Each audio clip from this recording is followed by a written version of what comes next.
No sabemos si nos escuchas de día o de noche, pero esperamos que este episodio sea de bendición. Mi nombre es Angélica Serrano, yo soy psicóloga en el Centro Educativo Adventista Bilingüe de Costa Rica y me encuentro con dos compañeros. Vamos a ver para que se presenten. Ok, muy bien. Hola Angélica y ahora queridos amigos y amigas, les saluda Roosevelt Martin, psicólogo también, compañero de trabajo de Angélica en el Centro Educativo Adventista Bilingüe de Costa Rica. Muy feliz de poder estar nuevamente con ustedes. Si nos sintoniza por primera vez, pues quisiéramos decirle que ya tenemos unos podcasts previos, así que provecho estar con ustedes. Y esperamos que el tema de hoy sea de mucha ayuda para cada uno de nosotros. Así sea, ojalá que sí. Y nos falta alguien más, ¿verdad? De presenciar. Sí, parece que sí. Hola, mucho gusto, apreciados amigos que nos están escuchando. Mi nombre es Eduardo Urrutia y pues también psicólogo y también trabajando aquí en el cole, especialmente con los chiquillos de secundaria, ¿verdad? Como tal, ahí es con los que más estamos. Así que vamos a comenzar con este programa. Sí, el tema de hoy, chiquillos, está potente. Interesantísimo. Se titula así como, bueno, es una pregunta. ¿Cómo no vivir en guerra con mis emociones? O sea, el título ya nos está dando a entender, que posiblemente en algún momento pudiéramos estar como en guerra, en batalla, en pelea con las emociones. Literalmente. Entonces voy a empezar haciéndoles dos preguntitas, ¿verdad? Para que ustedes la respondan y también los que nos escuchan se pongan a pensar en una respuesta personal. Si tus emociones fueran un clima hoy, ¿cómo estaría el día y por qué? Voy a empezar con Eduardo. Qué barbaridad. Repetimos la pregunta mientras la pienso, ¿no? Ok, si tus emociones fueran un clima hoy, ¿cómo estaría el día y por qué? Ok. Yo creo que ahorita el día está despejado, soleado, con vientecito, un poquito de calor.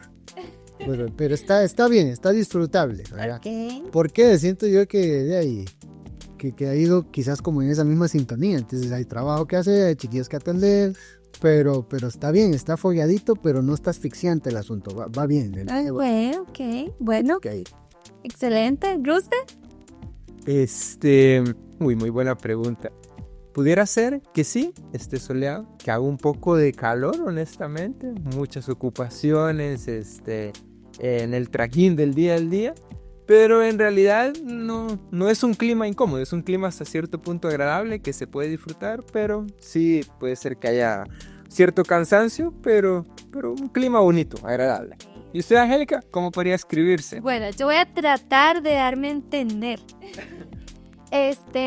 Yo creo que está así como cuando llueve y ya se empieza a calmar y ya empieza a aparecer el sol.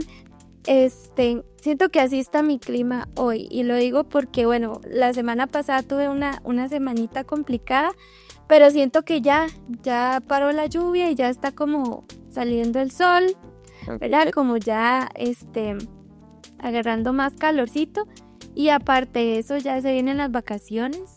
Entonces ya ese solcito va calentando más y hace pues obviamente que uno se sienta contento.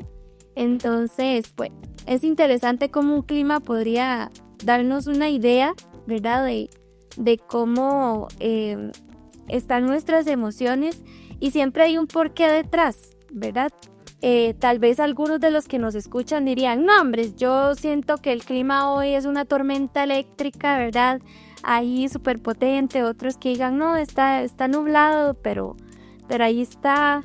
Otros, ¿verdad? Que tengan otras ideas y al final, pues, cada quien vive diferentes emociones diariamente y queremos como profundizar más en esto para que independientemente del clima que estamos teniendo, podamos transitar y podamos estar bien.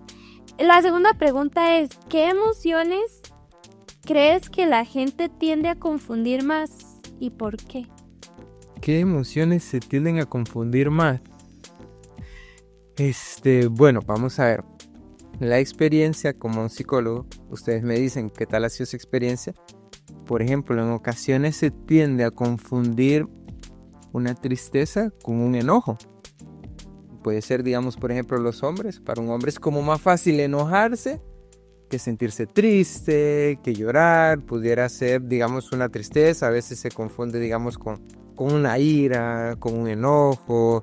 Esa siento que es una de las emociones que tal vez más se pudieran llegar como a confundir entre sí. También creo que el miedo también puede llegar a confundirse justamente con la agresividad, a lo mejor con la misma ira. Y me parece a mí, no sé ustedes cómo la vean, muchas de aquellas emociones que son difíciles de gestionar para algunas personas, tristeza, miedo, culpa, este tipo de emociones así, llegamos a veces a mezclarlas o confundirlas con la ira, con el enojo. Y es justamente porque la ira como tal nos da una sensación como de poder. Sí. Entonces cuando yo estoy bravo con algo, yo siento que de verdad yo tengo la razón y quítese todo el mundo. Cuando realmente a veces lo que está abajo de eso es realmente dolor, es realmente culpa, me sentí inseguro. Y eso a veces, no sé ustedes, pero a veces hay adolescentes que se enojan con los papás. Y es como, ya déjenme en paz, ¿verdad? Ustedes no me entienden. Y muchas veces esa ira, entre muchas comillas, lo que realmente tiene ahí por detrás es a veces miedo a decepcionar a los padres. Exacto. Entonces puede incluso llegar a sentirse rechazado como tal. Y eso, en lugar de enojarse, lo que hace es que duele este tipo de cosas. Creo que esa parte de confundir, ¿verdad?, nos lleva tristemente a maquillar.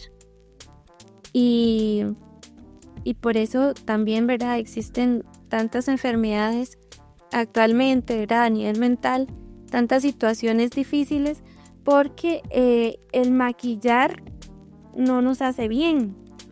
Y al final nos trae como un doble daño. Y andamos, ¿verdad?, en el diario vivir, y tal vez no somos conscientes de que estamos maquillando, estamos confundiendo ciertas emociones. Entonces creo que también hoy vamos a poder aprender un poquito más de eso para no llegar a ese punto.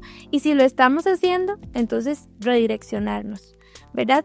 Entonces, bueno, el tema, como les mencionábamos, es cómo no vivir en guerra con mis emociones. Así que vamos con la primera parte. Vamos a hablar un poquito sobre los conceptos de las emociones. ¿Cuáles son? Definirlas. Sí, cuándo se pueden presentar también. Porque esto es muy importante. Porque como mencionábamos en la pregunta previa, muchas emociones pueden confundirse. Nosotros llegamos a veces a ni siquiera saber qué siento. Y eso, por supuesto, que me va a generar un conflicto interno, me va a generar incomodidad, me va a generar una disconformidad conmigo mismo, porque ¿cómo voy a tratar de mejorar si ni siquiera estoy seguro o segura de lo que siento? Entonces, si gustan, podemos comenzar a definir, digamos, algunas emociones. Emociones, hay varias, dependiendo de la literatura que nosotros vayamos, pueden clasificarse unas u otras, pero nosotros quisiéramos mencionar algunas tal vez de las más básicas que nosotros podemos llegar a sentir. Muy bien, quisiéramos comenzar, ¿qué les parece?, con una emoción que tiene como una connotación positiva.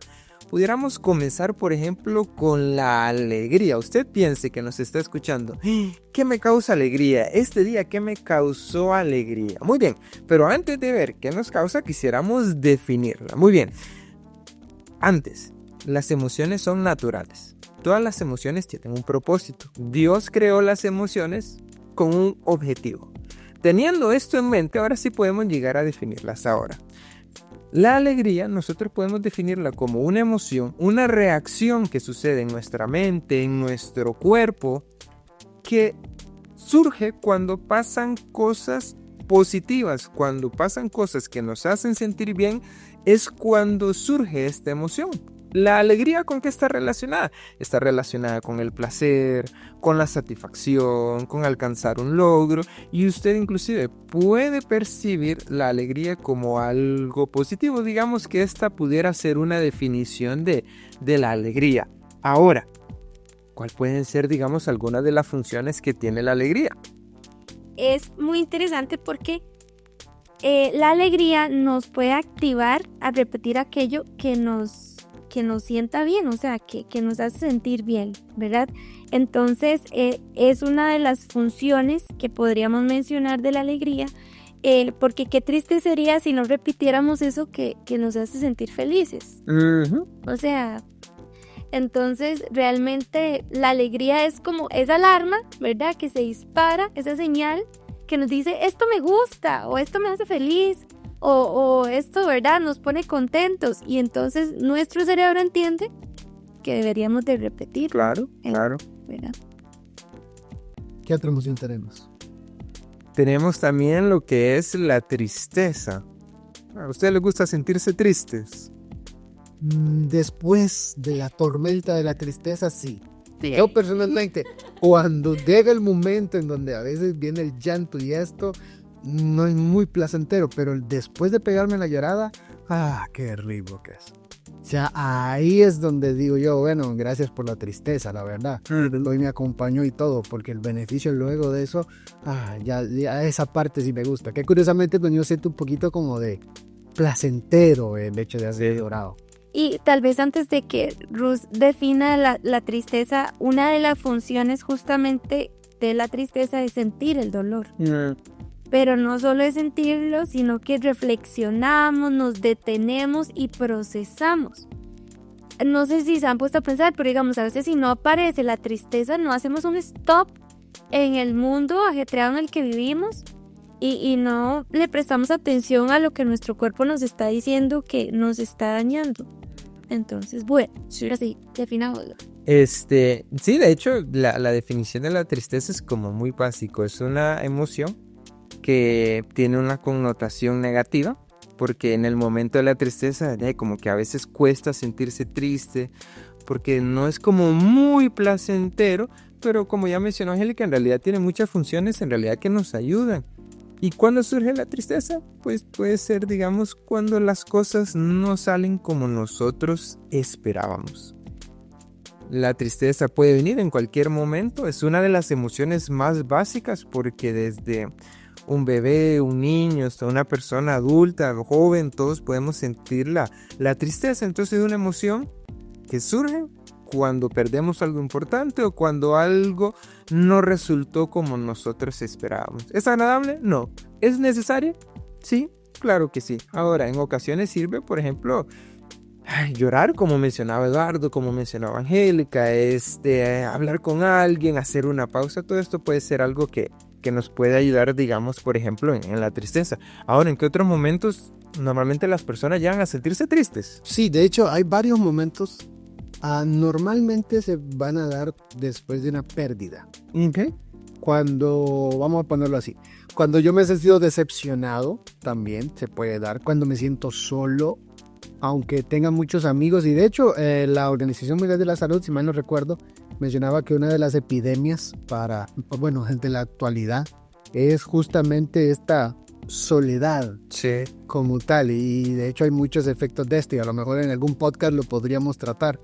Pero cuando uno está solo, cuando hay una decepción por parte de los demás o de uno mismo, y cuando hay alguna pérdida como tal, el trabajo, la pareja, mis papás, la mascota, algo que yo ya no tengo, que no fue decisión mía que se era, sino que me tocó. Este tipo de situaciones son de las más comunes cuando podemos llegar a sentir una tristeza. Incluso hay vamos a decir así, una emoción que va muy relacionada a veces con tristeza, y esa tiene que ver con la nostalgia. A veces estas dos son hermanitas o primas, digámoslo así, y es justamente cuando reflexiono sobre mi pasado, algunas situaciones que se hayan hecho, quizás no muy bien, que yo estoy arrepentido de eso. Entonces ahí también puede llegar a experimentarse tristeza. Incluso cuando se casan las parejas, siempre hay que hacer un duelo. Sí. Hay un duelo entre el hombre o la mujer con la que yo soñaba casarme y la mujer o el hombre real con quien yo me casé. Y eso es un duelo también que se tiene que ir experimentando y dentro del matrimonio, imagínate. Entonces, cuando hablamos de tristeza no es únicamente en un aspecto, sino que es algo que va a lo largo, va atravesando nuestras vidas en diferentes etapas y momentos. Y es interesante porque, en ese caso, me pongo a pensar en cómo hay situaciones que podríamos decir son grandes que nos causan tristeza, pero también hay otras chiquitas que, dependiendo de cada persona, pueden causar tristeza, ¿verdad? Como, no sé, que me ponga triste porque me fue mal en un examen, que me ponga triste porque hoy me pasó un pequeño accidente en algún lugar, que me ponga triste porque, no sé, me peleé ahí con mi mamá. Que mi amigo hoy no quiere hablar conmigo en el cole. Exactamente. Y es mi amigo y hoy, ¿qué le pasó? ¿Qué fue? Le hice algo mal y ya uno se siente todo. Exacto, que me puse un poco triste porque mis papás discutieron en el camino, o alguna situación. O sea, vamos a ver, la tristeza en definitiva va a estar en nuestra vida, pero hay situaciones para las que para mí puede ser más impactante esa emoción y tal vez para Eduardo no, y no deja de ser significativo, ¿verdad? Pero sí, en definitiva, digamos, la tristeza de ahí tiene una amplia gama de oportunidades, digamos, para aparecer. Claro, y en realidad hay que saberla aprovechar también, porque es un momento de reflexión, un momento de hacer pausa, un momento de muchas cosas. Muy bien, continuamos entonces. ¿Qué le parece si vamos con una tercera emoción? El enojo, la ira. Esta es una emoción de poder, como mencionábamos previamente. ¿Por qué? Porque cuando yo estoy enojado, cuando estoy enojada, tengo el poder. ¿Y cuándo surge esta emoción? Bueno, cuando hay algo que nos molesta. Es una reacción de la mente, del cuerpo. Cuando algo nos molesta, puede ser normalmente que hayamos sufrido alguna injusticia o que seamos testigos de alguna injusticia. Entonces, ¿qué pasa? Me enojo, me molesta, tengo momentos de ira, pero repetimos, la emoción como tal no es ningún problema. El enojo está bien, es necesario. El problema puede surgir cómo reacciono yo con ese enojo, qué hago yo con esa ira. Y es ahí donde muchas personas cometemos el error de reaccionar de una forma incorrecta, de una forma indebida, pero en realidad el enojo, ¿será que tiene utilidades? Angélica, ¿lo que es el enojo? Sí, a mí me llama mucho la atención porque siento que el enojo anda como regado en las calles y por todo lado, ¿verdad? Porque ahora uno hasta le da miedo pitar, ¿verdad? Porque no sé cómo reaccionan los demás, dice. Yo no sé. A veces a mí me dicen, pita más fuerte, y de ahí como, cuidado, porque uno no sabe quién tiene al frente, ya uno ve que la gente se altera, que se sale del carro, que saca la pistola, ¿verdad? Entonces, el miedo está muy mal gestionado en la actualidad. Y en realidad, el enojo sí tiene funciones. Por ejemplo, nos protege, nos ayuda a establecer límites de lo que no nos gusta. O sea, si hay una situación, ¿verdad?, donde Roosevelt hace algo que a mí no me parece y no me agrada, entonces aparece esa emoción y yo tengo dos oportunidades: llegar y, no sé, darle un golpe a Roosevelt porque estoy enojada, ¿verdad?, y porque no me pareció lo que hizo, o llegar y tranquilizarme y decir, bueno, Roosevelt, es que esto no me gusta, esto no me parece, ¿verdad? Entonces nos ayuda a establecer límites con los demás, y esa emoción llega y es como, Angélica, eso no te gusta, o Angélica, eso no nos agrada, ya se pasaron del límite, digamos, que tú tienes establecido. Entonces creo que tiene esa función, nos da información personal sobre nosotros mismos y demás, pero por lo general pues nuestra reacción más bien es como diferente. Bueno, hay algo que me llama la atención y ahorita que estaba hablando Angélica, se los comento a ustedes, a ver ustedes cómo lo ven.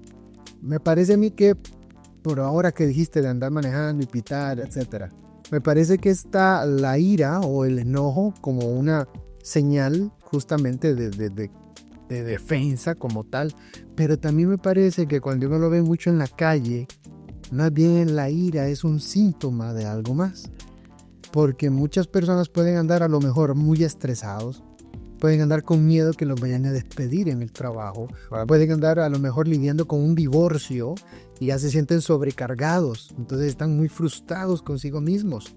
O viendo que sus hijos a lo mejor, no sé, le dijo mamá, me voy a desvivir o qué sé yo, y estoy muy preocupada o muy preocupado. Entonces, la emoción donde siento poder, ira. Entonces, me pitaron o algo, se me mezcla todo esto, pero yo lo expreso con ira.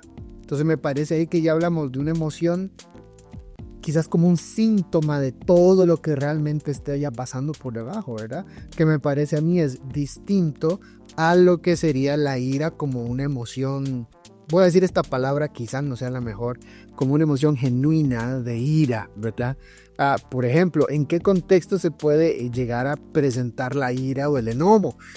Cuando se violentan nuestros límites, ahí es donde normalmente nosotros sentimos ira. Les doy un ejemplo y pongo un ejemplo de mi vida, de mi vida, yo personalmente. Yo siento mucha ira, por ejemplo, cuando considero que la gente no es recíproca conmigo. Por ejemplo, si yo voy a respetar a otra persona, yo espero respeto de otra persona. Si yo voy a ser sincero con otra, yo espero sinceridad también. Claro. Con mi esposa, si yo la amo, yo espero amor también de ella. Eso es reciprocidad, tanto doy como también espero recibir, ¿verdad? Entonces, cuando eso, digámoslo así, se rompe, por decirlo de una forma, no se da, eso es lo que a mí me molesta. Entonces, ahí me parece que para mí, siento que se han violado uno de las normas, límites sana de una relación. Entonces, ahí es donde yo ya digo, no, me voy a defender. Entonces ya prefiero no hablar algunas cosas, mejor voy cerrando siempre pórticos. Claro, porque ya yo veo que no puedo confiar yo plenamente en otra persona como lo creí que estaba, ¿verdad?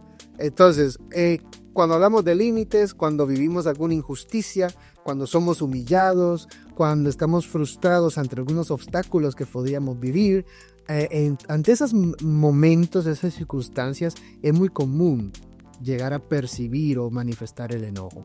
Claro que esta es una emoción que debe gestionarse muy bien, ¿verdad? Sí, no sé si han escuchado tal vez en algún caso algo así, alguien que dice, pero usted se enoja. A mí una vez un amigo me dijo, Heli, pero usted se enoja, ¿verdad? Y yo estaba con mi familia, entonces todos nos reímos, ¿verdad? Ya esa risilla fue la respuesta. Entonces yo le dije, sí, claro, yo me enojo, ¿verdad? Y ahorita que estaba mencionando eso se me vino a la mente porque, digamos, todos experimentamos esta emoción de diferentes formas, pero qué importante es saber lo que me enoja a mí. O sea, que yo me autoconozca y yo diga, yo sé que esto me molesta.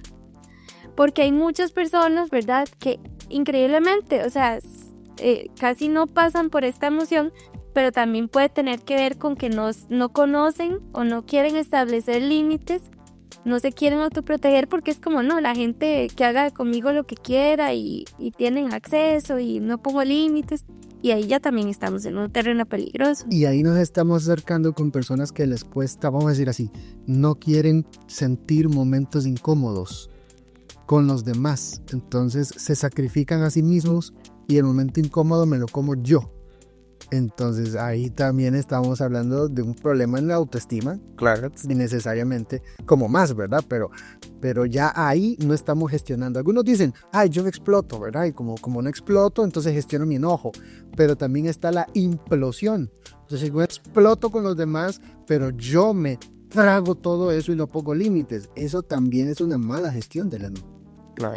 Sí, muy importante pues conocer el enojo. ¿Qué lo enoja usted? Puede ser algo tan, no sé, para otras personas insignificante. Por ejemplo, a mí me gusta mucho el fútbol. Esperar una larga semana de trabajo y todo, llegar, sentarme frente a la pantalla y ver como que los jugadores del equipo como que se les olvidó jugar bien. Y de pequeño me regañaban mucho. ¿Sí entiendes? Me regañaba mucho de pequeño porque, bueno, pero uno aprende a manejar el enojo. Puede ser que a usted le enoje cuando va manejando, que alguien se le cruza, que alguien le levante la voz. Repetimos, el enojo tiene su función y en realidad hay que saber utilizar esta emoción. Muy bien, ¿qué les parece si continuamos con una emoción muy, muy interesante? Porque la forma de reaccionar de las personas varía mucho. El miedo. Ay, el miedo, ¿eh? ¿Qué puede hacer el miedo en las personas o cómo lo definiríamos? El miedo es una emoción que nosotros percibimos cuando algo nos puede hacer daño.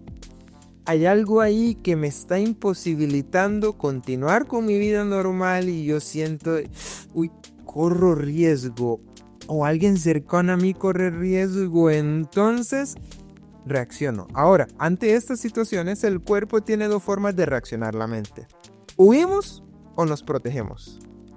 ¿Corremos del miedo o nos protegemos? A veces nos paraliza el miedo, a veces reaccionamos de otra forma, pero en realidad, como dijimos, es una reacción natural del miedo. ¿A usted qué le causa el miedo? Y es que muchas veces el miedo también es síntoma de vulnerabilidad, y ser vulnerable en el mundo en el que vivimos ahora como que no es lo más fácil, porque entonces las personas van a saber quién soy o van a saber por dónde atacarme. Muchas situaciones ahora. El miedo, ¿qué pudiéramos hablar más sobre el miedo nosotros? Bueno, el miedo, el miedo nos ayuda, solo que a veces no lo vemos con ojos de ayuda.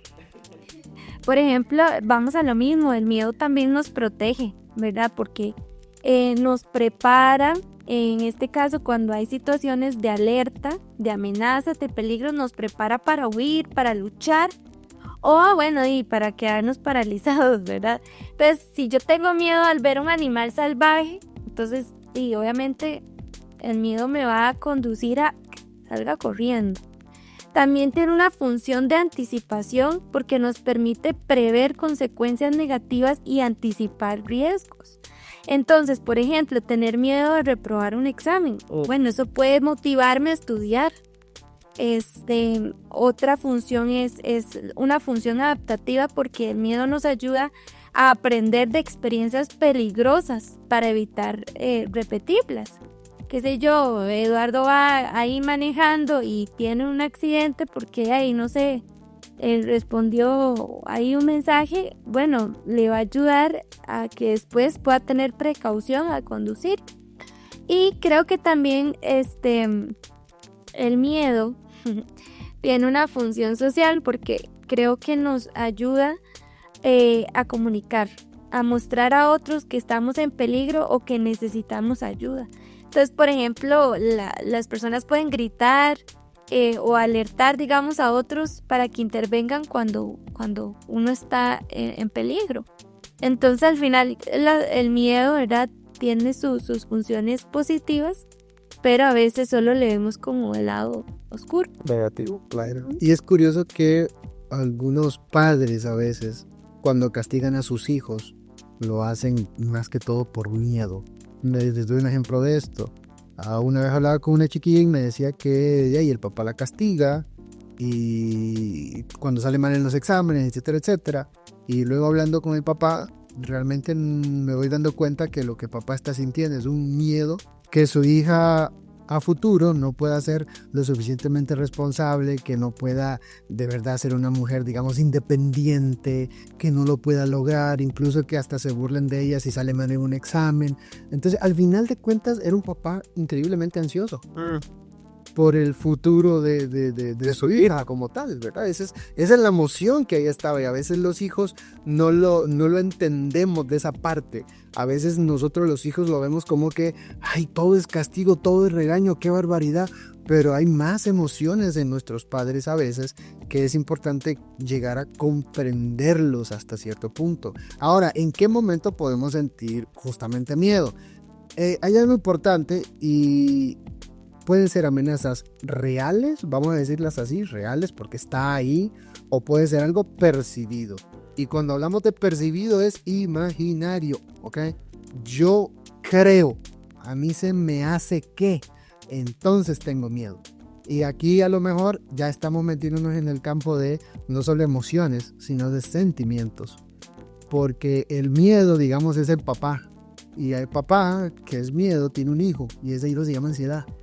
Entonces, voy a decirlo así, si en estos momentos ustedes ven una serpiente entrando por la puerta, hombre, yo voy a tener mucho miedo. Yo creo que pego brincos de 3 metros o algo así. Eso es miedo porque la amenaza está ahí. Sí. Pero, ¿qué pasa si estoy aquí sentado normal y empiezo a pensar o a decirles, y si entra una serpiente ahorita, ¿se imaginan cómo sería? Mi cerebro interpreta esto como una posible amenaza también. Claro. Entonces, esto que yo ya me estoy imaginando que podría pasar, eso es ansiedad. pero también viene a raíz de un miedo, ¿ok? Entonces, reales o percibidas, peligros físicos, la incertidumbre, los juicios de alguien más, una enfermedad también puede ser un momento en donde tengamos miedo como tal en esos momentos, ¿verdad?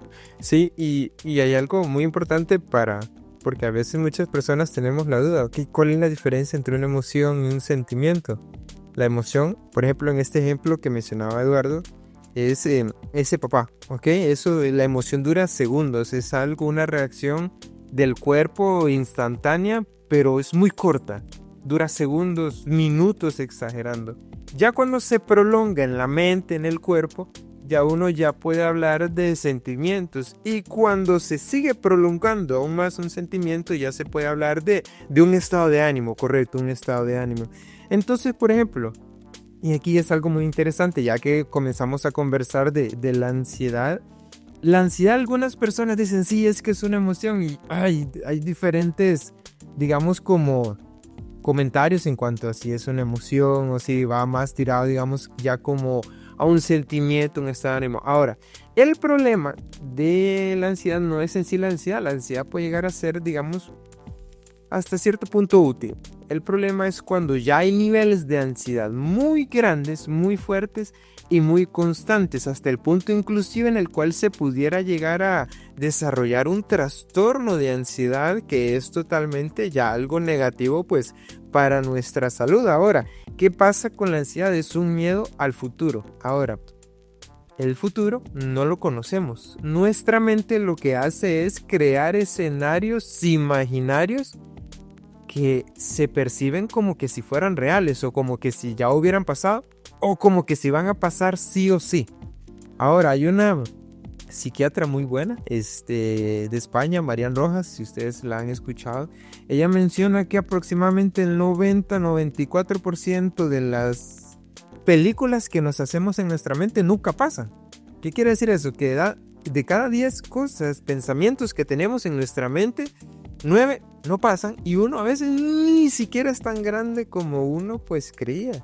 Ahora, la ansiedad, dijimos, en un nivel corto, pequeño, controlable, me puede ayudar a algo, pero ya si se desarrolla muy prolongadamente, ya la ansiedad es muy fuerte, ya corremos el riesgo pues de llegar a un trastorno que no es agradable. En ocasiones hay personas que necesitamos de medicación para poder controlar la ansiedad, así que si usted nos está escuchando en este momento, pues puede ser algo a lo cual debemos dedicarle mucho pensamiento. Así es, así es. Entonces, bueno, yo creo que terminamos, ¿verdad? De definirlas. Sí. Por ahora nos vamos a quedar con las básicas. Sí, porque si no, aquí no tiene. Sí. De hecho, para alguien curioso que esté escuchando esto, si de verdad estés curioso, busque Ruedas de las Emociones y va a haber diferentes tipos de cómo se van expandiendo todas ellas. Entonces, para que tenga una idea por qué decimos, al menos vimos las básicas, ¿okay? Ese es un dato para el curioso, vaya y búsquelo. Sí, esa rueda es muy interesante y nos ayuda a darle más forma, ¿verdad?, a las emociones. Entonces, bueno, ya que las definimos y hablamos un poco de las funciones y todo esto, vamos a pasar a la parte práctica, ¿verdad? Como para tener herramientas y de esta forma poder gestionarlas y transitarlas. Entonces, vamos a empezar con las herramientas físicas, que Eduardo nos va a hablar un poco de ellas. Después yo les voy a hablar un poco sobre las psicológicas, y luego Roosevelt nos va a tener una parte donde nos va a hablar sobre cómo pasar de la crisis al crecimiento. Exactamente. Voy a ser sincero, hay algunos momentos donde podemos gestionar la emoción comenzando con la parte física, ¿verdad? Cuando me refiero a parte física, voy a mencionarles ahí algunos tips con esto. Pero hay circunstancias, hay situaciones en donde no podemos hacer alguna parte física ahorita, y debemos comenzar quizás más por lo que es a nivel de procesar lo que pienso, porque estoy en una situación que así me lo amerita. Pero una vez que terminemos estas partes, a lo mejor ahí vamos a revisar cuándo puedo hacer qué. Primero, Recuerde que la emoción es una reacción fisiológica, psicofisiológica en su cuerpo. Por lo tanto, hay varias herramientas que se pueden utilizar para poder ayudarle a nuestro cuerpo a que pueda irse calmando de esta emoción. Puede ser tristeza la emoción, puede ser ira la emoción, puede ser miedo incluso, cualquiera, no importa, porque todas como tal son activadas por el sistema límbico. Entonces necesitamos conversar, por decirlo de una forma, o entender el idioma de nuestro cuerpo y ayudarle a ellos a ir justamente gestionando. Una de esas formas se llama TIP, pero con doble P, T-I-P-P. Si quiere usted escribirla, a lo mejor mientras esté escuchando esto, para que usted le quede esta información y pueda ponerla en práctica, escriba T-I-P-P. ¿En qué consiste esto? Cuando hablamos de la T, hablamos de temperatura, ¿ok?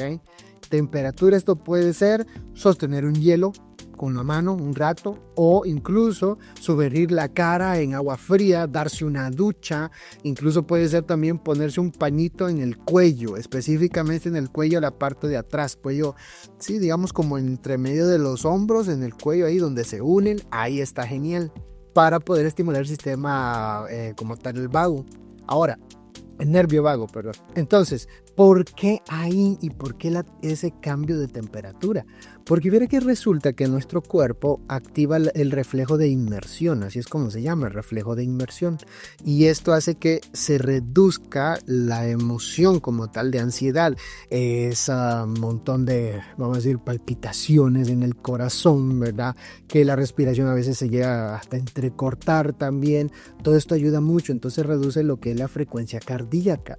Con esos cambios de temperatura, imagínese usted, esto es empezar a hablar el lenguaje, digámoslo así, de nuestro propio cuerpo. Cuando hablamos, esa es la T, ahora vamos a la I. Cuando hablamos de la I es, y bueno, en inglés, ¿verdad? Pero vamos a traducirlo, intensa actividad física. A eso es a lo que se refiere, intensa actividad física. Y puede que usted diga, pero yo ya voy al gimnasio, o sea, yo ya hago ejercicio en mi casa, yo ya hago zumba. Sí, eso es como para adelgazar, tonificar, etc. Pero cuando estamos hablando de gestionar las emociones, estamos hablando que en ese momento, si le es posible, salga a correr un rato, haga una plancha en el suelo para abdominales de 1 minuto. O póngase usted a bailar, saltar como 1 minuto, 2 minutos, no importa, pero intenso. No 20 minutos de ejercicio en el gym, no. Es en el momento que está la emoción. Esto como tal nos va a ayudar a nosotros también a liberar endorfinas. Y la actividad física nos ayuda a procesar lo que es el cortisol en sangre, ¿ok? Con esto nosotros estamos ayudándole a nuestro cuerpo a que esa emoción pueda ir reduciéndose y pueda gestionarse incluso más rápido. La otra P como tal es respiración pausada, ¿ok? Respiración pausada. Esto es muy común, vamos a respirar, ¿verdad? Como tal.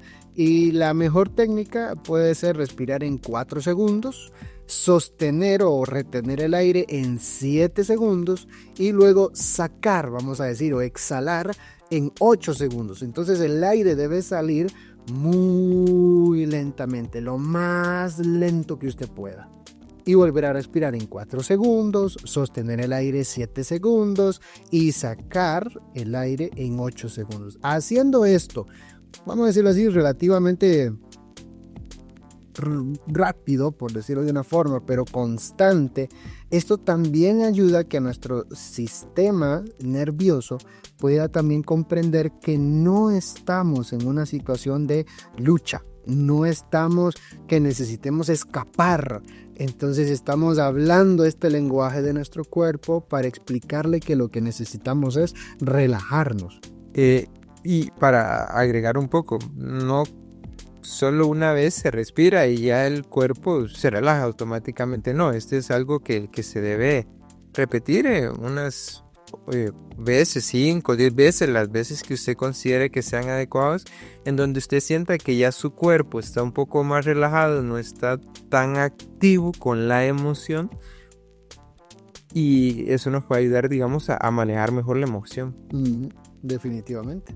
Ok, entonces recuerde, voy de nuevo, temperatura es lo primero, ¿verdad? Agua puede ser fría, un paño frío, no importa, pero esto nos va a ayudar a reducir frecuencia cardíaca, la presión arterial y la respuesta de lucha y huida. Eso es lo que nos ayuda mucho. Tiene un rápido efecto en nuestra amígdala, que es el centro del miedo, ¿ok? Recuerda el sistema límbico.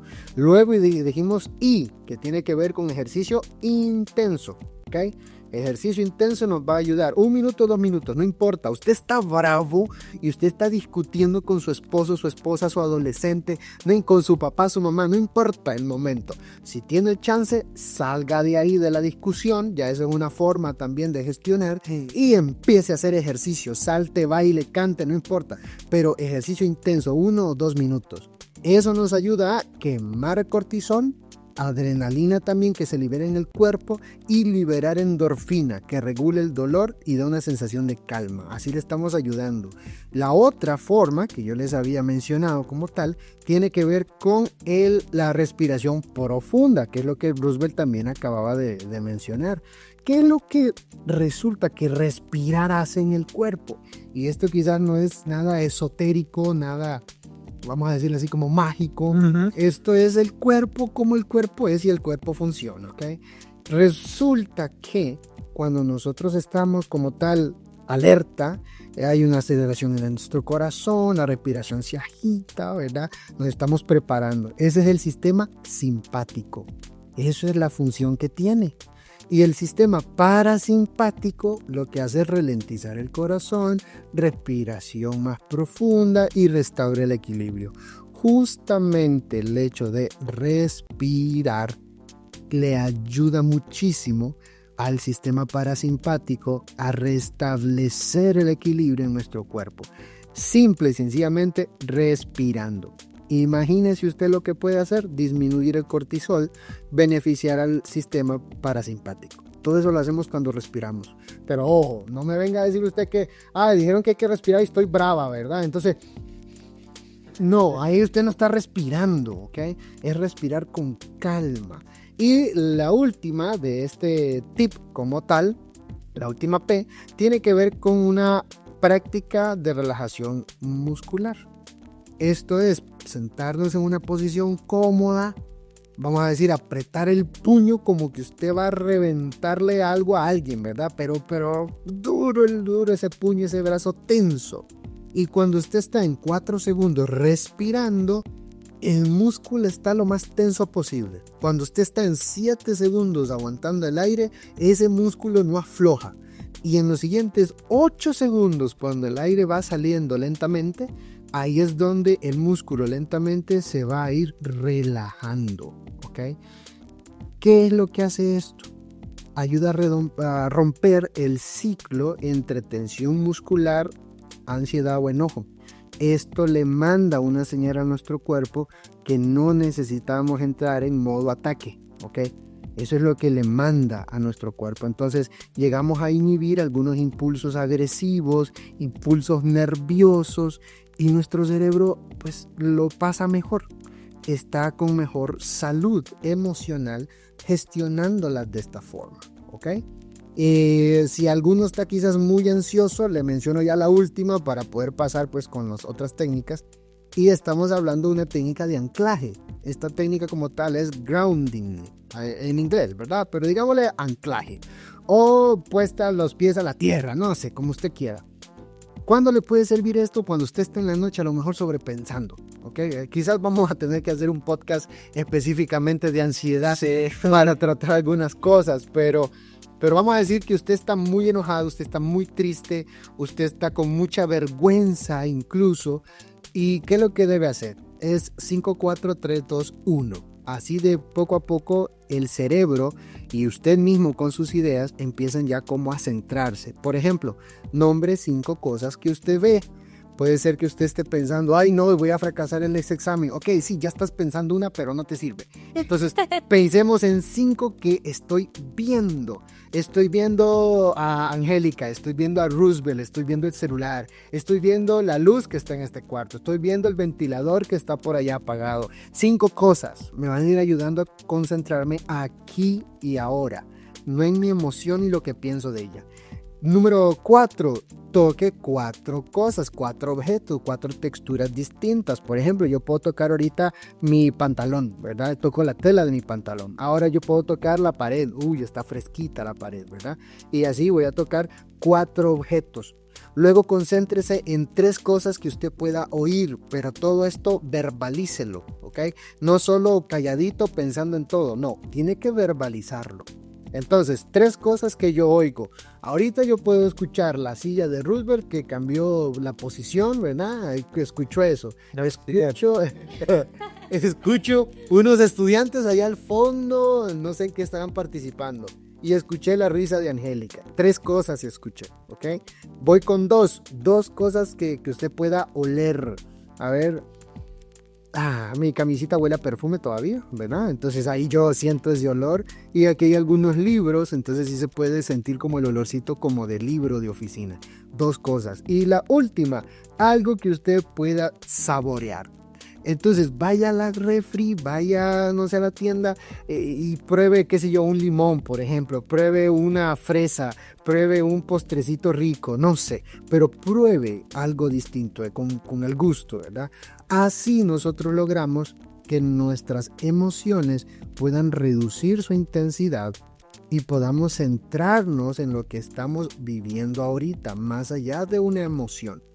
Ahí podríamos hablar del efecto del sueño como tal, el tapping o toque terapéutico, etcétera, pero lo vamos a dejar ahí, vamos a continuar con otras de las técnicas. Sí, ahí los curiosos, como dijo Edu, pues pueden investigar de eso que se mencionó. Bueno, vamos a continuar con las herramientas que podemos utilizar a nivel psicológico, ¿verdad? En la parte ya mental. Y voy a empezar con una herramienta muy sencilla. Tener un diario emocional. ¿Ustedes han tenido un diario emocional? Yo cuando estaba chiquito tenía como un diario, no sé si un diario emocional, pero era como un diario. Y ahí contaba yo cómo me sentía, lo que hacía y así. Ok. Yo, cuando estudiaba psicología, hubo una parte de las asignaciones de una materia que nos hicieron llevar un diario. Fue muy interesante en realidad.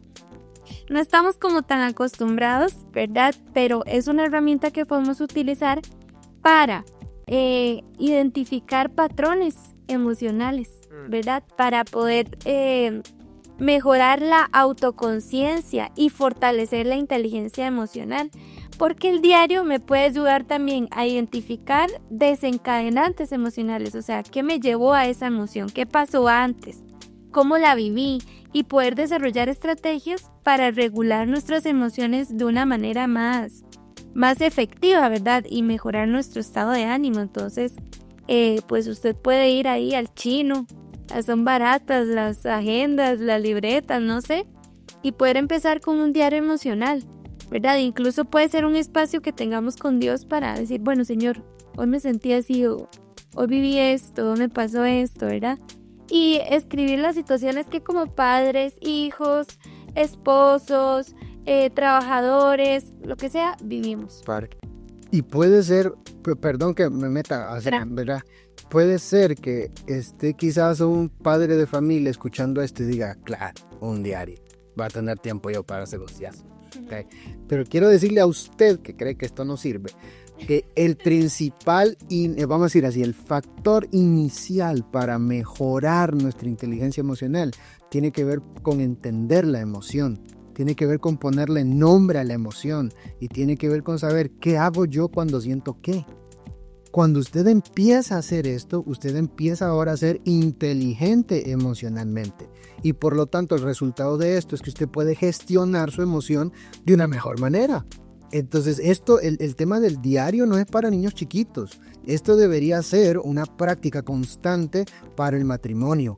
Para el adulto funcional, que también funcione a nivel emocional, también debería hacerse. No solamente para el adolescente que a veces tenemos en el salón de clases, que está como en esa etapa de adolescencia como tal y no sabe qué siente o qué hace, ¿verdad? Sino que realmente debería ser una práctica para todo adulto inteligente emocionalmente. Y es interesante porque, digamos, me pongo a pensar, un ejemplo, chiquillos, a ver, yo sé que el enojo va a aparecer en mi vida si yo tengo hambre o yo tengo sueño. O sea, yo soy peligrosa cuando tengo que hacer eso. Y doy fe, si usted toda ha visto, yo doy fe de eso. ¿Qué? Yo doy fe. Sí, no. Entonces, básicamente quiero resaltar esto porque ha sido ese nivel de autoconciencia, ¿verdad? Diaria, de decir, bueno, ya me conozco, identifico qué me puede desencadenar esa emoción, ¿verdad? Entonces, ¿qué estrategias uso? Bueno, yo me preparo para no llegar a eso, ¿verdad? A veces sí llego, lo siento, ¿verdad? Pero es como un ejemplo muy sencillo, que ese registro, ¿verdad? Diario, que esa parte de ese espacio conmigo misma me ha ayudado a aprender que eso me afecta. Entonces puede ser que en su caso sean otras cosas y esto es excelente porque hasta nos ayuda en la parte social, ¿verdad? A no afectar al otro, a poder vivir más tranquilos, a poder desenvolvernos mejor en el trabajo, en el estudio, en lo que hacemos. Entonces tiene muchos beneficios. Otra herramienta es que nosotros realmente acudamos a una red de apoyo o a tener a alguien con quien hablar. A veces las emociones están muy enredadas en nuestra cabeza y cuando nosotros las hablamos, les damos más forma. Y es interesante porque si no tenemos una red de apoyo, ocupamos construirla. Hasta Jesús tuvo una red de apoyo aquí en la tierra y creo que nosotros no deberíamos de creer que no, yo puedo solo para que yo hablante lo que yo siento, ¿verdad? No. O sea, la idea es poder tener una persona de confianza con quien hablar y vamos a notar cómo a veces la intensidad de la emoción va a bajar porque usted era como, mira, como que yo lo veía diferente a antes. Algo que podemos usar es la perspectiva personal, o sea, una simple pregunta. ¿Esto me va a importar en unos 5 años? Y cuando usted se pone a pensar en si eso le va a importar en 5 años, muchas veces la respuesta es como, pues no, ¿verdad? O sea, como que ya pierde fuerza. Fuerza, exacto, pierde fuerza. Y esa es la idea, no es como, el objetivo con esto que les decimos no es como escape de la emoción, sino es como que bájele la intensidad para que usted pueda tener un encuentro y pueda solucionar y pueda resolver, ¿verdad? Pero mientras la intensidad esté alta, vamos a estar nublados, o sea, vamos a estar paralizados emocionalmente y no es la idea. Otra cosa que podemos hacer es utilizar versículos como armadura. Realmente los versículos están ahí para que nosotros los utilicemos y hay versículos que literalmente nos pueden ayudar a bajar la intensidad de nuestras emociones, que nos pueden ayudar a transitar por ellas de una forma más tranquila y más reconfortante.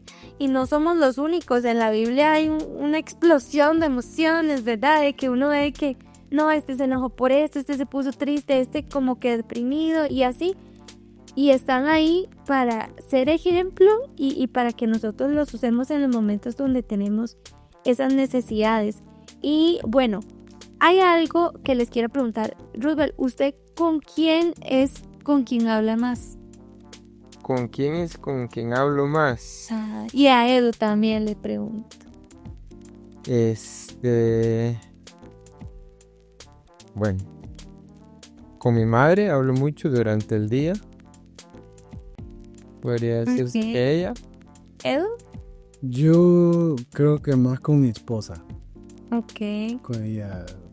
Siento que es como mi mejor amiga, entonces hablo con ella. Qué romántico. No, es bueno. Bueno, yo lo veo como una forma de supervivencia. Estoy por conmigo bien. Y yo, bueno, es interesante porque cuando nos hacen esta pregunta uno dice, alguien de afuera.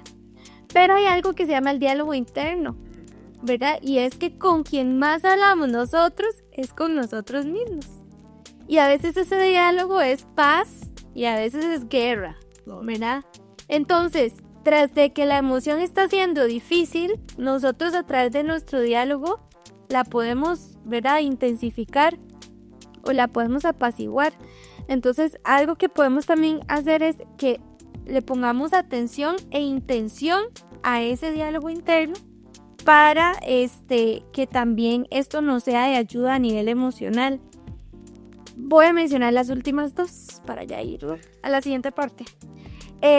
está lo que se conoce como el acting opposite, ¿verdad? Que es romper el ciclo emocional, es hacer lo contrario.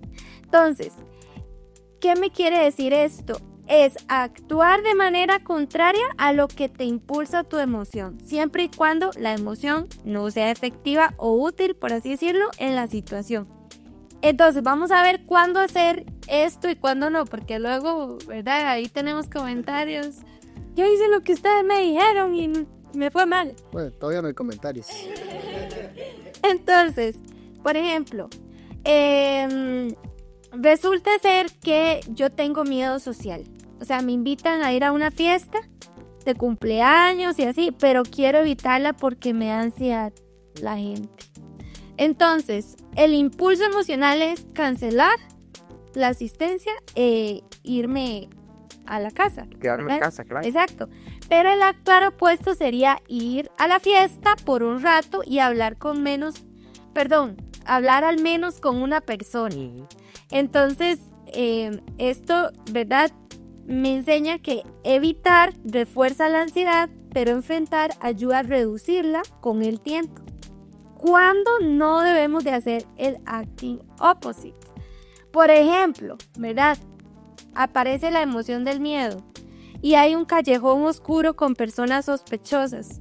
Entonces usted se acuerda de lo que le dijimos, ¿verdad? Y usted dice, no, yo voy a hacer lo opuesto. No, ahí no aplica, por favor. Hola amigos, ¿qué edad tienen? ¿Verdad? ¿Por qué? Porque, digamos, caminar por el callejón, para enfrentar el miedo no sería lo mejor. O sea, en ese caso el miedo es funcional y nos protege del peligro real que está sucediendo. Entonces, ese por poner un ejemplo. Y mencionarles que hay un modelo que es el modelo ABCDE. ¿Lo han escuchado ustedes? Yes. Sí. Es interesante porque el modelo ABCDE nos enseña como pasos a seguir para que entonces nosotros pues podamos transitar, ¿verdad? Por esto de lo que estamos hablando. Lo primero es, la A nos va a decir a nosotros que hay un acontecimiento, que hay una situación, ¿verdad? La parte B nos va a decir que se va a desencadenar creencias que por lo general son creencias irracionales, son pensamientos. Y la parte C es la parte de qué consecuencias hay a nivel emocional y conductual, o sea, qué sentí yo en ese momento. Entonces, ya explicamos el A, B y C, pero también está la parte D y está la parte E. La parte D es el debate y el cuestionamiento de creencias irracionales. Y la parte E son las nuevas creencias racionales, o sea, pasamos, ¿verdad? Del punto B, que eran las irracionales, a las racionales. Roosevelt, ¿cómo se podrían definir las creencias irracionales? Las creencias irracionales normalmente son aquellas creencias que nuestra mente o la sociedad nos ha dicho esto es cierto, pero que realmente no tienen un fundamento objetivo, sino que es pura percepción, es mucha subjetividad de lo que yo creo o de lo que me han enseñado, cuando eso realmente no es así. Como por ejemplo, pudiera ser, todos tienen que amarme, les tengo que caer bien a todos. Esto es algo irracional porque en realidad es imposible caerle bien a todos. Ni siquiera Cristo Jesús, que fue tan bueno, tan amoroso, le cayó bien a todo el mundo, pues mucho menos yo matar. Exacto. Sí, imagínense. Entonces, para que tengan ahí el desglose de qué significa cada letra, pero Vamos a hacer un ejemplo. ponernos un ejemplo. ¿sí? Claro. Y Angélica no sabe de qué es el ejemplo, ¿verdad? Pero ella nos va a ayudar con este ejemplo a que se pueda comprender un poquito más justo lo que ella acaba de explicar. Angélica, resulta que tenés novio, ¿ok? Sí. Y el novio, Angélica, te acaba de decir, tenemos que hablar. Tengo miedo. Decime, ¿cuál es el evento? El evento es una conversación. Una conversación pendiente. Una conversación pendiente. ¿Cuál es la creencia? Tenemos que hablar. No se voy a inventar yo. No sé, me va a decir que terminemos. Ok, me va a decir que terminemos. Muy bien.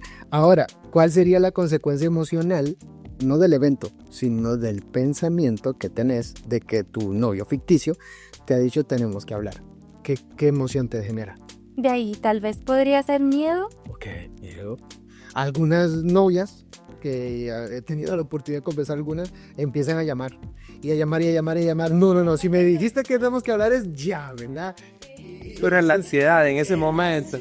Ahí tenemos el papá miedo y el hijito ansiedad está haciendo de las suyas, ¿verdad? Ahora, según el modelo D, ahora tenés que debatir esa creencia. ¿Cómo la debatirías? Sí, tal vez podría ser, bueno, con esa parte de las preguntas, de si realmente, o sea, me va a terminar, si todo va bien, tal vez podrían, no sé, hablarme de otra cosa, o sea, porque necesariamente tiene que ser, a veces puede ser que él me lo haya escrito, digamos, por un mensaje y que uno diga, no, ya uno le pone hasta el tono, ¿sí? Hasta la voz, la forma y todo, y uno es como, probablemente yo lo leí de cierta forma, pero no necesariamente fue como me lo dijo. Entonces es como eso, de como que empezar a desconfiar de esas creencias irracionales al final. O sea, porque lo que yo creo que hay que hacer acá es buscar evidencia. O sea, y yo, digamos que yo digo, no, yo voy bien con él, o sea, yo estoy bien, todo bien, no me he jalado ninguna torta. Y si me la he jalado, ¿verdad? Y ver si uno tiene solución o no, pero o sea, si uno dice, no, todo está bien, entonces... Exacto. Ahora, ¿cuál sería el efecto ahora en tus consecuencias, en tus acciones, en tus emociones, debatiendo esas ideas del evento? De ahí sería como tener una nueva creencia, pero racional. Ok, muy bien. Y eso nos ayudaría a calmarnos un poquito, voy a decirlo así. Si no le voy a llamar y le voy a escribir ya porque saber qué es lo que ha pasado, ¿no? Voy a esperar el momento, y obviamente también uno, bueno, va a llegar tranquilo para conversar. Es necesario tener esos espacios dentro de la relación para hablar de las cosas que nos gustan, no nos gustan, nos parecen, no nos parecen. Pero no soy adivina, digamos, no sé en específico qué tema, entonces aquí es desarrollar la paz. Exacto. Justamente con eso, el evento que activa lo que yo pienso de este evento y con esas ideas lo que yo siento. Lo que yo debo hacer ahora es debatir estas ideas y generar ahora conductas que sean adaptativas. No dejarme ir como tobogán con el montón de ideas irracionales. Exacto, y este modelo se puede usar cuando me despiden, cuando hay alguna situación laboral, cuando pasa alguna situación en el cole, en la familia, o sea, se puede usar el modelo. Entonces, para que lo pongamos en práctica, y vamos a pasar a la siguiente parte. Sí, luego de tener en cuenta estas recomendaciones físicas, estas recomendaciones emocionales, bueno, las emociones generan diferentes repercusiones en nosotros, dependiendo de cómo reaccionemos ante ellas. Ahora, ¿qué pudiéramos hacer? Hay algo que sirve de mucha ayuda, que es el hecho de transformar la crisis en una superación.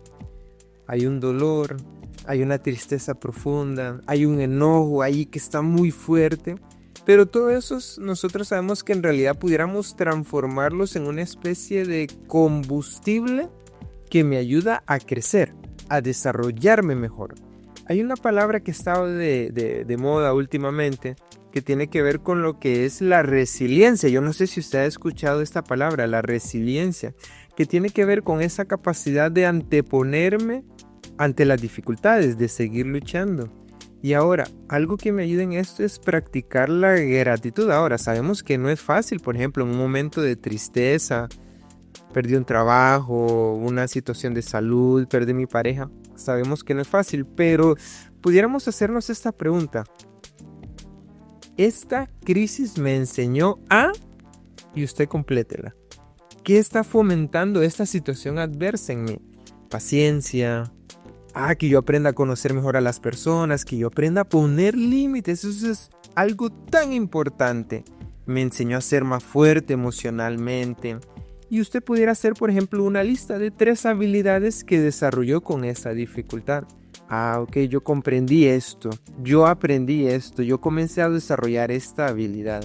¿Por qué? Porque cuando nosotros vemos que hay una capacidad de resiliencia en nuestra vida, que nosotros podemos optar por ser resilientes, esto me ayuda a entender que yo tengo un propósito superior. Por ejemplo, mi situación puede ser de ayuda a otras personas.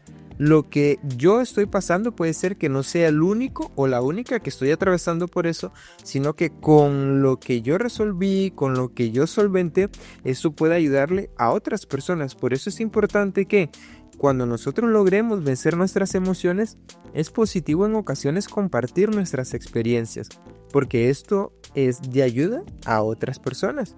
También hay otras herramientas que nosotros podemos utilizar, y una de las que nosotros más recomendamos siempre es la parte de entregarle a Dios nuestras emociones.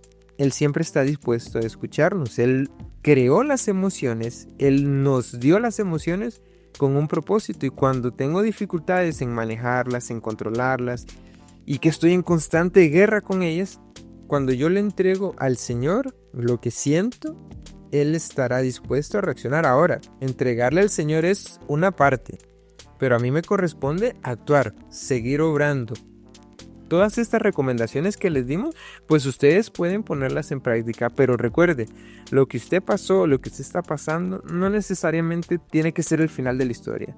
Esa crisis, esa dificultad, ese problema le puede ayudar a usted a encontrar una superación. Necesitamos resiliencia, sí, necesitamos gratitud también, encontrarle un propósito a lo que estamos pasando, compartir nuestra historia, lo que nos ayudó con otras personas, y entregarle al Señor esa lucha que estamos teniendo, porque sabemos que no es fácil. La lucha contra las emociones es compleja, pero sí es posible salir adelante. Muy bien, muchas gracias, Rubén. Así, si se dan cuenta, apreciados amigos, podemos tener muchas herramientas, y ojo que solo mencionamos algunas, porque hay muchas más. Si usted a lo mejor se está ahogando con sus emociones, créame, vuelva a repasar este podcast en donde usted más necesite y póngalas a prueba, ¿ok? Si yo mencioné unas 3, 4, Angélica otras, pruebe una por una. Esto es como ir donde el psiquiatra, ir donde algún médico y te da una medicina, y usted la prueba. Si le generó buenos resultados, se queda. Si no, pues le dan otra. Lo mismo pasa con la psicología, lo mismo pasa con la salud mental.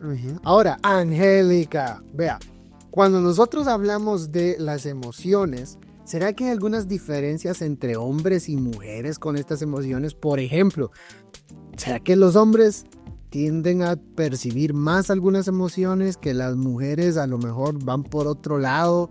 ¿Ustedes qué piensan de eso? Sí, bueno, las emociones, ¿verdad? Son universales en los seres humanos. No importa si usted es de China, de Argentina, de África. O sea, las emociones están en el paquete de todos. Y lo bonito de las emociones es que tienen como una forma de que las expresemos, ¿no? O sea, si estoy triste, pues me sale agua de los ojos, probablemente. Si estoy feliz, puedo abrir mis labios, ¿verdad? Y mostrar mis dientes. Si estoy enojado, algunos se ponen de color rojo, como en la película Intensamente o así. Pero es interesante cómo las emociones tienen pues esa manera de ser expresadas.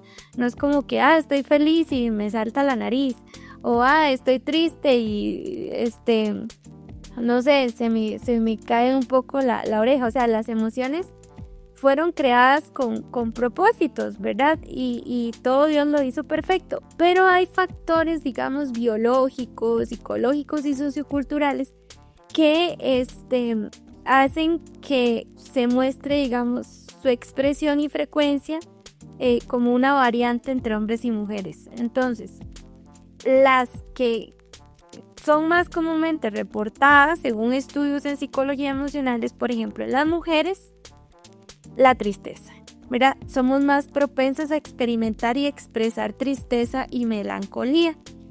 También, por ejemplo, el miedo, la culpa y la vergüenza. Más que todo se relaciona con una mayor autoconciencia social y presión social. No sé si han escuchado también que la mujer es muy empática, ¿verdad? Porque tiene más tendencia a sintonizar con las emociones ajenas. Y la alegría, ¿verdad? Porque mayor expresión de emociones en interacciones sociales y demás. Pero en los hombres, en ustedes, se ha visto, por ejemplo, la ira o la frustración. Es más aceptada socialmente como forma de expresar malestar o estrés, curiosamente. También el orgullo, pero esta va más relacionada a autoestima, a los logros y al estatus, ¿verdad? La ansiedad, un poco menos expresada, pero también experimentan ansiedad los hombres, pero suelen canalizarla de manera diferente. También la vergüenza, sienten vergüenza, pero pueden enmascararse con agresividad o silencio. Y pues también está la alegría, pero la alegría más que todo en el área de la competitividad, de emociones positivas vinculadas al rendimiento o al logro, ¿verdad? Creo que los hombres también experimentan el miedo, pero más que todo perciben señales de peligro de forma reactiva cuando se trata de amenazas físicas, ¿verdad? Que es como más fácil, pero eso. Y eso, me ha pasado mucho esto con el miedo, como de amenaza física. A veces voy caminando con él en la calle o algo así, con mi esposa, y es como, mira, pásate para acá. ¿Qué pasó? ¿Qué fue? Me da una sensación ahí, ¿te das cuenta que él? ¿Quién? ¿Pero quién? ¿Lo conoces? ¿Y de dónde? Yo, no sé qué, tú pásate para acá. Porque yo le digo a Helen anda como en el jardín del Edén.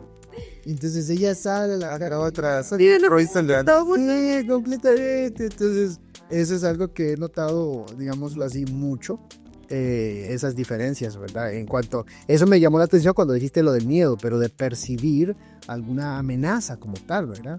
Ahora, ¿ustedes qué piensan? Cuando hablamos de inteligencia emocional, ¿son las mujeres más inteligentes emocionalmente o más los hombres? Voy a definir inteligencia emocional y a ver ustedes qué me dicen de esto. Tengo ahí algunos estudios que yo les quiero mencionar y pues vamos a ver qué tal. Cuando hablamos de inteligencia emocional, según Daniel Goleman, ¿verdad? Menciona que es la capacidad de reconocer, comprender y gestionar, tres cosas: reconocer, comprender, gestionar nuestras propias emociones, así como de reconocer, comprender e influir en las emociones de los demás. Entonces prácticamente estamos hablando que inteligencia emocional tiene 4 habilidades claves. Percepción emocional, eso es detectar las emociones de uno mismo y también detectar las de los demás. Entonces yo veo a otra persona y quizás conversando, algo así, su lenguaje, yo puedo decir está triste, está molesto, tiene vergüenza. Entonces identificar, eso es percepción emocional.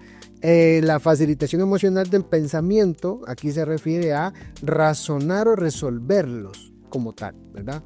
Tengo tal emoción, ¿yo qué es lo que hago con esta emoción? Comprensión emocional, decimos de analizar esas emociones y entender las causas que despiertan estas emociones y qué consecuencias podría traer, ¿verdad? Ahí estamos hablando de inteligencia. Y la última, la regulación emocional, que es de manejar adecuadamente las emociones propias y ajenas. Ahora, eso es inteligencia emocional. La pregunta es, ¿son las mujeres más inteligentes emocionalmente o más los hombres en ese lado? El estudio que les quiero mencionar es un metaanálisis como tal de Joseph y Newman del 2010, que se hace pues el metaanálisis con las del 2007 y 2004. Entonces es un estudio bastante grandecito. ¿Qué es lo que ellos llegaron a encontrar con esto? Puede ser que algunos ya estén diciendo, no, las mujeres más inteligentes, porque a los hombres, ¿verdad?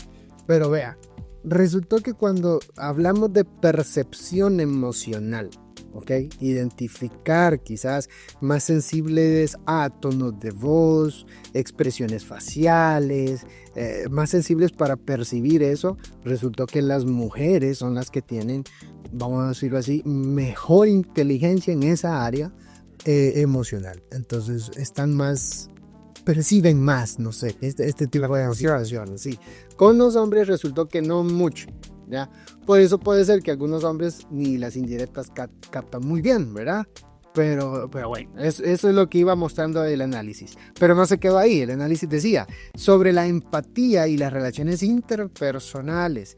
Resulta que, según las puntuaciones del estudio, las mujeres eran las que puntuaron más altos en esto. Por lo tanto, se vinculaban de formas un poquito más afectivas y pues incluso más fácilmente recibir las emociones de otras personas como de ellas mismas.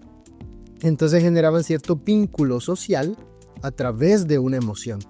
mucho más fácil que en los hombres. De los hombres. Exacto. El otro que tiene que ver con la expresión emocional, pues aquí también puntuaron las mujeres más alto y en promedio, ¿verdad? Ellas llegan a verbalizar más y no es ningún misterio. Puede ser que aquí esté escuchando algún esposo y diga, no, sí, definitivamente nunca se deja un momento para no pensar en nada, ¿verdad? Pero son así, tienden a expresar mejor las emociones más abiertamente, ¿verdad? Ahora, cuando en el mismo estudio sigo evaluando lo que es la regulación del estrés y el autocontrol, adivinen quién puntuó entonces aquí más alto. ¿Qué dicen ustedes? ¿De estrés y autocontrol? Regulación del estrés y autocontrol. Pudiera ser que ahí tal vez los hombres sí puntan más alto. Y Angélica.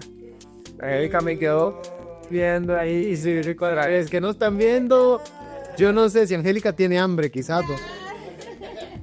Resultó que según este estudio, los hombres son los que puntuaron mejor para regular el estrés y el autocontrol. Mencionaba que los hombres tendían a puntuar aquí más alto porque eran menos impulsivos y cuando estaban molestos por estrés o algo así, no tendían a perder el control tan fácilmente, ¿okay? Sobre la toma de decisiones objetivas, resultó que aquí también los hombres puntuaron más alto. Entonces ellos tienden a separar más las emociones de lo que es la lógica. Entonces pueden tomar decisiones en contextos que son tensos con mucha mejor probabilidad de éxito, ¿okay? Y cuando hablamos del uso de emociones para motivarse a sí mismos, prácticamente hombres y mujeres estaban las mismas liberaciones, muy iguales en esto. Entonces ambos, dependiendo del contexto, usaban esas emociones para poder alcanzar las metas. Entonces prácticamente revisando todo esto, yo lo que encuentro es que definitivamente Dios nos hizo distintos. Y nos hizo distintos, pero no para que uno sea mejor que otro, sino que nos hizo distintos para complementarnos bien. Claro. ¿Ok? Entonces prácticamente yo pienso en mi infancia, cuando algo malo estaba pasando, algo así, mi mamá era como, uy, ay, ¿verdad? Uy, Dios bendito. Pero mi papá normalmente era como que, no, vamos a hacer esto y esto y esto y lo sacamos aquí y allá, ¿verdad? Porque es una de las áreas como tal, la diferencia entre los sexos, que estamos hechos, digámoslo así, y de esta forma. ¿Okay? Ahora bien, cuando ya para poder ir a nuestro cierre, ¿será que Jesús también experimentó algunas de estas emociones?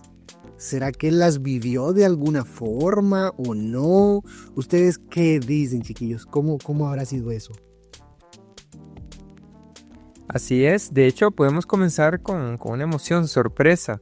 A Jesús le sorprendían pocas cosas, pero sí experimentó la sorpresa. Por ejemplo, en Lucas capítulo 7, versículo 9, nosotros tenemos el momento donde se narra cuando Jesús sana al siervo de un centurión. Lo que a Jesús le sorprendía era o la mucha fe o la muy poca fe. Entonces sí podemos entender que en realidad, por ejemplo, Jesús sintió una emoción compleja como lo es la sorpresa. También podemos mencionar el asco, el desagrado, sí, correcto. También él llegó a experimentar el desagrado, por ejemplo en Mateo capítulo 23, versículos 27 y 30. Pero tal vez uno de los pasajes más conocidos con relación a esta emoción es Apocalipsis 3, 15 y 16, donde dice ojalá fuese frío o caliente, y dice por cuanto eres tibio te vomitaré de mi boca. Es ahí donde nosotros podemos ver de que en realidad sí Jesús experimentó esta emoción del desagrado, entonces Jesús no es ajeno a nuestras emociones. Así es.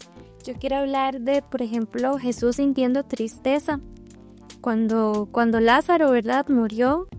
Hay un versículo súper chiquitito, Juan 11:35, que dice, Jesús lloró, ¿verdad? Y a pesar de que él sabía que Lázaro iba a resucitar y demás, él se conmovió profundamente por el dolor de Marta y María y él mostró su compasión y tristeza genuina, ¿verdad? Entonces, por ese lado, podremos mencionar muchos más, como el lamento por Jerusalén, la agonía en Getsemaní, pero vamos a seguir al del enojo. Por ejemplo, en la purificación del templo, ¿verdad? En Mateo 21, versículos 12 y 13 nos dice que Jesús, ¿verdad?, expulsa a los cambistas y vendedores del templo. Él estaba enojado, ¿verdad? Porque habían convertido la casa de Dios en una cueva de ladrones. Entonces, pues él estaba enojado en ese momento. Él también se enojaba contra la hipocresía religiosa que existía en ese momento, ¿verdad? Con los escribas y fariseos. También, pues él mostraba el enojo por la dureza del corazón de las personas. En Marcos 3:5 dice, mirándolos con enojo, entristecido por la dureza de sus corazones. O sea, en una sinagoga, al ver que no querían que él sanara a un hombre, ¿verdad? En sábado, Jesús se enoja por su falta de compasión. Entonces, el enojo y la tristeza pues también están ahí en la vida de Jesús. Y también podríamos mencionar de la alegría y el miedo también.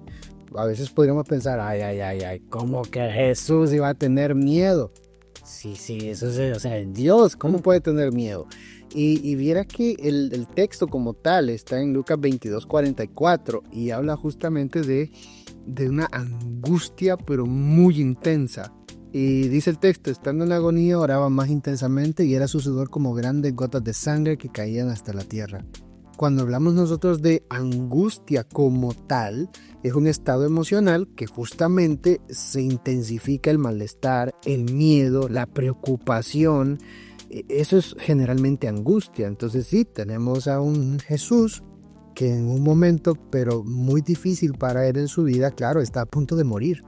Entonces siente angustia, siente temor, siente preocupación en esos momentos. ¿Y alegría también será que Jesús la experimentó? Pues sí, y esa todo rato podríamos decirla que estaba, ¿verdad? Era una de las emociones predominantes. Y aquí hablamos cuando Jesús se emociona él al momento que ve, esto está en Lucas 10:21, donde dice que Padre, yo te alabo, ¿verdad? Porque todo esto lo revelaste a todos, no fue a los más sabios, sino a aquellos más humildes, aquellos que son tus hijos, como a niños tú se los revelaste. Entonces él estaba pero sumamente alegre de este tipo de noticias.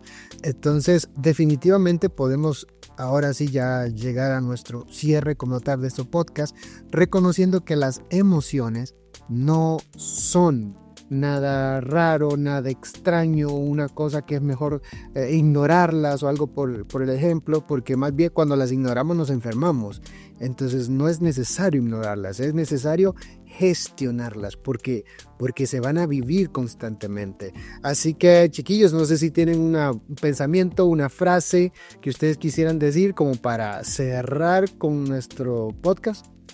Sí, yo creo que debemos aprender a ser amigos de nuestras emociones, ¿verdad? No a ser enemigos, porque vamos a sentir emociones hasta el día en el que ya no estemos en este mundo, ¿verdad? Entonces, quiero leer una cita de Patriarcas y Profetas que dice así: la verdadera grandeza de un hombre se mide por el poder de las emociones que él domina y no por las que lo dominan a él. Podríamos decir, ¿verdad? También en el caso de las mujeres, o sea, aquí aplica para todos. Las emociones, ¿verdad? Son una bendición, son buenas, pero a veces podemos caer en que nos dominen a nosotros. Y la idea de brindar herramientas en este espacio y demás es que nosotros podamos también, ¿verdad? Tener ese dominio sobre ellas y podamos pues seguir transitando por este mundo, que sea lo que sea que nos venga, pues tengamos esa maleta con herramientas preparadas para entonces poder seguir adelante. Sí, Dios nos regaló las emociones para que podamos manejarlas adecuadamente. Es complicado, sí, pero sí es posible, y cualquier emoción, cualquier conducta puede modificarse y encarrilarse por el camino correcto. Podemos comenzar a poner todo lo que conversamos hoy en práctica, entregar al Señor las emociones, pero también esforzarnos. ¿Para qué? Para alcanzar eso que nosotros esperamos.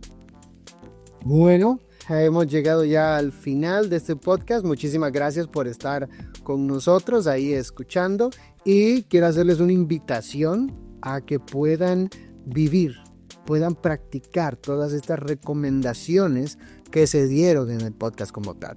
La idea es que tanto su vida espiritual, su vida física como su salud mental puedan mejorar como tal.